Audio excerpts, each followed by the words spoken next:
अब सत्य से दूर मत भागो। मेरे बच्चे, मैंने तुम्हारी पुकार सुन ली है। यदि तुम्हें मेरा संदेश मिला है, तो मैं तुम्हें वरदान दूंगी। इससे पहले जो बता रही हूँ, उसे ध्यानपूर्वक सुनना बहुत जरूरी है। मेरे बच्चे, कल के दिन मैं तुम्हें वरदान उस समय दूंगी, जिस समय मैं तुम्हें बता रही संगीत हूँ, लेकिन उसके लिए तुम्हें एक काम करना होगा। मेरे बच्चे, वरदान का कभी तुम गलत फायदा मत उठाना, क्योंकि तुम्हें मिली हुई शक्ति, तुम्हें मिला हुआ वह चीज है जो मैं तुम्हें देने वाली हूँ। उससे किसी का तुम भला ही करना, लेकिन किसी का नुकसान कभी मत करना। ऐसा कोई कार्य मत करना जिससे किसी के हृदय को कष्ट हो, क्योंकि जो वरदान मैं तुम्हें देने वाली हूँ, उससे तुम्हारा अपना भला हो और दूसरों का भी भला हो। अगर ऐसा कार्य करोगे, तो वह वरदान तुम्हारे जीवन में मेरे आशीर्वाद से संगीत फलेगांव बनाने का है।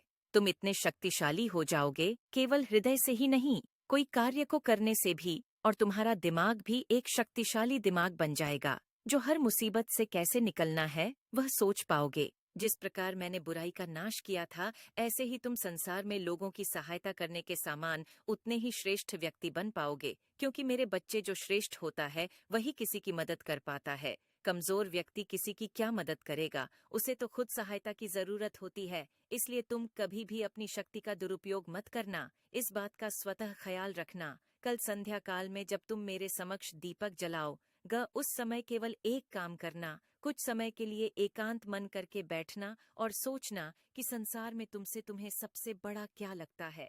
कौन सी ऐसी मंजिल है जो सबसे बड़ी है?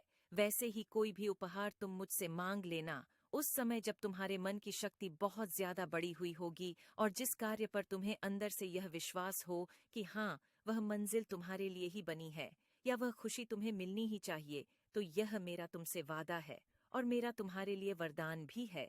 जिस समय तुम्हें तुम्हारे हृदय से ऐसे ही आवाज आने लगेगी कि यह मंजिल तुम्हारे लिए बनी है और तुम इसके अधिकारी हो, तुम्हें यह चीज मिलनी ही चाहिए, तब तुम्हारे लिए मैं यह तुम्हारे जीवन में सत्य करूंगी।